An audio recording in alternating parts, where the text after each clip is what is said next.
الحمد لله وكفى والصلاة والسلام على سيد الأنبياء والمرسلين.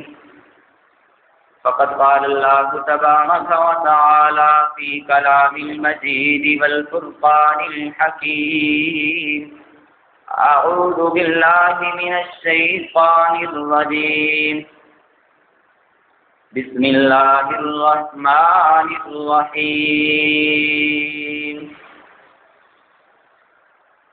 أولئك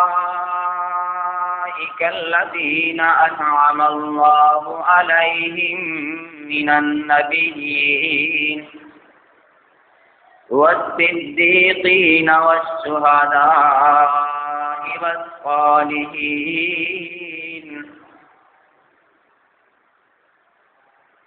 وقال الله تبارك وتعالى في مقام آخر: وإلهكم إله واحد لا إله إلا هو الرحمن الرحيم. وقال الله تبارك وتعالى في مقام آخر: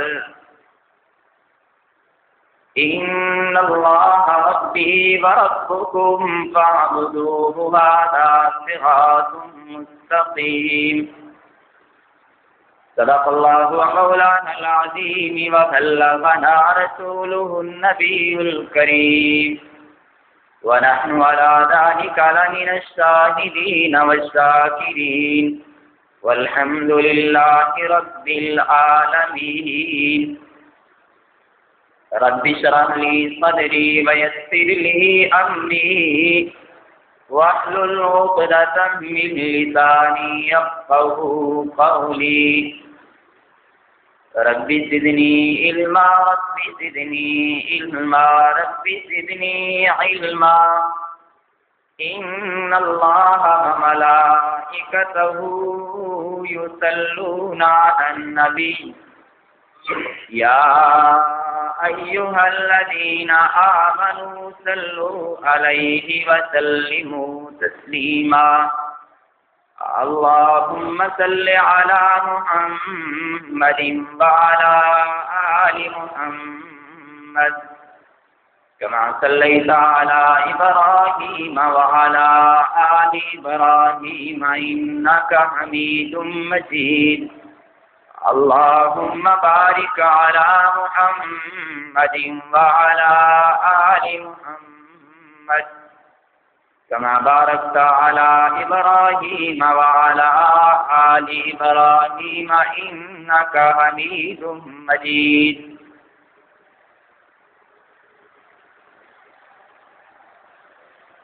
حق کی بات کروں گا بیان دوستو، حق کی بات کروں گا بیان دوستو، چاہے کٹ جائے میری زبان دوستو. جس زمین پہ ہو توہین قرآن، خطرہ ہے کہ کہیں پھٹ نہ جائے آسمان دوستو. میرے انتہائی واجب احترام بزرگوں، عزیز نوجوان بھائیوں، ساتھیوں، آج ہمارے اس برصغیر میں مسلمان نماز عید الفطر ادا کر رہے ہیں. عید عرف عام میں خوشی کے دن کو کہتے ہیں، اور سیدنا علی المرتضیٰ رضی اللہ تعالیٰ عنہ نے بڑا خوبصورت جملہ کہا ہے: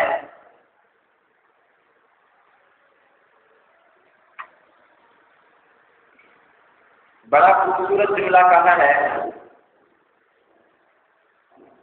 کہ ایمان والا اگر برائی سے بچ جاتا ہے اور نیکی کر لیتا ہے، ہر روز برائی سے بچنا، نیکی کا کرنا، ہر روز عید ہے. نیکی کا کرنا، برائی سے بچنا، اس چیز کا نام عید ہے۔ اور ایک بات یاد رکھیے گا، رمضان المبارک کے مہینے کے بعد عید الفطر کا آنا، یہ کیا فلسفہ ہے، اس کا کیا پس منظر ہے؟ آپ سمجھ لیجئے گا کہ رب کائنات نے ایمان والوں کو رمضان کے روزے عطا کیے، اور رمضان کے مہینے میں اللہ کے نبی نے بتایا رات عبادت کے لیے، دن روزے کے لیے، اور عبادتوں کی ترغیب دی گئی، صدقہ و خیرات کی ترغیب دی گئی، نیکیوں کی ترغیب دی گئی۔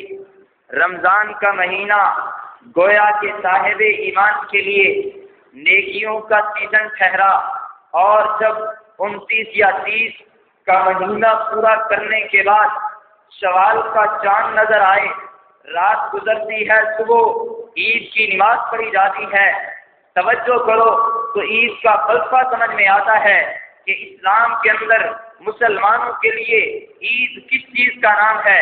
کیوں کہ عید خوشی کا دن، تہوار غیر مسلم بھی اپنے اپنے طور طریقوں سے مناتے ہیں، عیدیں غیر مسلموں کی بھی ہیں، ان کے بھی منانے کا طریقہ ہے۔ مسلمان بھی عید مناتے ہیں، مسلمان جو عید مناتے ہیں یہ مسلمانوں کی تہذیب ہے، اور کافر اور غیر مسلم جو اپنے تہوار مناتے ہیں یہ ان کی تہذیب ہے۔ اسلام کی تہذیب اہل کفر کی تہذیب سے مختلف ہے۔ میں آپ کے سامنے اسلام کی تہذیب، اسلام کا فلسفہ رکھنا چاہتا ہوں کہ ہمارے ہاں عید منانے کا، خوشی منانے کا کون سا فلسفہ ہے۔ آگے سمجھیے کہ رمضان کے بعد عید کا دن جو ملتا ہے، یہ عید کیوں ہے، یہ خوشی کیوں ہے؟ ایمان والے عید والے دن جمع ہو کے خوشی کا اظہار کیوں کرتے ہیں، اور کرتے کس طرح ہیں؟ اگر توجہ کرو بات سمجھ میں آ جائے گی۔ رب کائنات نے اپنے بندوں پر احسان اور انعام کیا، اور فرمایا دیکھو میں تمہیں رمضان کا مہینہ دے رہا ہوں۔ اس رمضان کے مہینے کی عظمتیں بیان کی، اس رمضان کے مہینے کے بارے میں قرآن کی نسبت کو بیان کیا۔ اللہ کے پیغمبر علیہ السلام نے 20 احادیث کے ذریعے رمضان کی فضیلتوں کو لوگوں کے سامنے روز روشن کی طرح واضح کر دیا۔ اب گویا کہ ایمان والا رمضان کے روزے رکھتا ہے، رات کو نماز تراویح پڑھتا ہے، قرآن پاک کی تلاوت کرتا ہے، سارا دن اپنے رب کی خاطر، اپنا رب کا حکم مان کے اپنے رب کی سنت کو زندہ کرتا ہے۔ توجہ کیجیے گا، یہ روزہ معمولی عمل نہیں تھا، بہت بڑا عمل تھا، بلکہ یہ تو اللہ کی سنت ہے، اللہ کی صفت ہے، اللہ کھاتے نہیں ہیں۔ تو گویا ایک وقت کے لیے ایمان والا اپنے آپ کو اللہ کی صفت کے ساتھ شامل کر رہا تھا، ایک وقت کے لیے اپنی نسبت کو اپنے خالق کے ساتھ جوڑ رہا تھا، اور کہہ رہا تھا اے پروردگار عالم، میں تو بھوکا مستقل نہیں رہ سکتا ہوں، میں تو مستقل کھانے پینے کے بغیر نہیں بچ سکتا ہوں، لیکن جب تیرا حکم آیا ہے، کچھ تیرا حکم پورا کرنے کے لیے اپنی نسبت کو تیرے ساتھ جوڑتا ہوں۔ میں سحری کھا کے غروب آفتاب تک کچھ نہیں کھاؤں گا، اور یہ گویا کہ تیرا حکم بھی پورا ہوگا اور تیرے ساتھ نسبت بھی ہوگی۔ یہ روزہ رکھتا ہے، اور روزے کے ساتھ یہ تلاوت بھی کرتا ہے، نماز تراویح بھی پڑھتا ہے، اپنے نوافل بھی بڑھا دیتا ہے، عبادات میں مشغول ہو جاتا ہے، صدقہ و خیرات کے لیے بھی اپنی جیبیں اور تجوریاں کھول لیتا ہے، دل کھول کے خرچ کرتا ہے، اور پھر آخری عشرہ آتا ہے یہ معتکف ہو جاتا ہے،